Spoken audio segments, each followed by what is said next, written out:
ARR isn't dead, but software as a service is. Let's talk about it. One of the big trends you'll see VCs talking a lot about, especially recently, is this concept of seed strapping and generally how applications of AI, how AI coding tools are going to massively disrupt startups in the startup ecosystem. And for the most part, I think a lot of the people talking about this don't understand what will actually happen, which is a broad level consumerization of software as a service companies. It doesn't mean that, at least for public markets and for private markets, you won't still see companies getting valued off of their annualized recurring revenue, but you will see a shift in how that revenue is valued and the things that end up playing into it. You may not get a blanket 20x anymore. You may get a 5, a 10, or maybe even a 2x.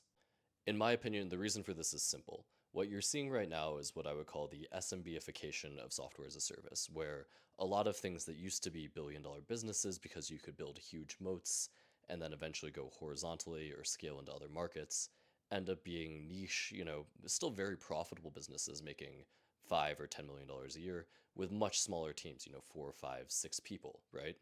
And this is a great outcome for most founders. Wouldn't you love for you and four of your best friends to be making $6 million a year without really doing too much work?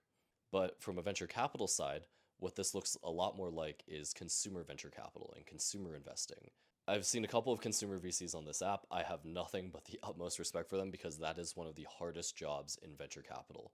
Consumer businesses are very hard to underwrite because there's very low defensibility, and it's all about speed to market, speed of market capture, and then retention and retention metrics. That's what you're going to start seeing in software as a service because as things become a lot easier to build, in turn, they also become a lot easier to copy and a lot easier to break into lots of different niches.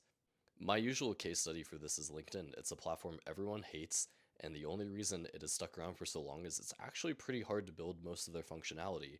That's going to become a lot easier. I don't think LinkedIn is going to last through this wave. I don't think a lot of apps are going to last through this wave.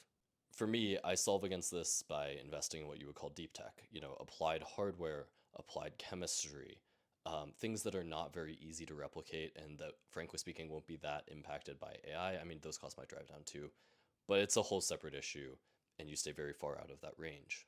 I think for traditional SaaS VCs, you'll see them starting to underwrite more like consumer businesses, and so you'll see compression of valuation, less of an expectation around exit, more of an expectation around M&A, roll up private equity sales, etc. And that's how you'll see the industry develop over the next few years. But seed strapping is going to become far more normal than it has ever been before.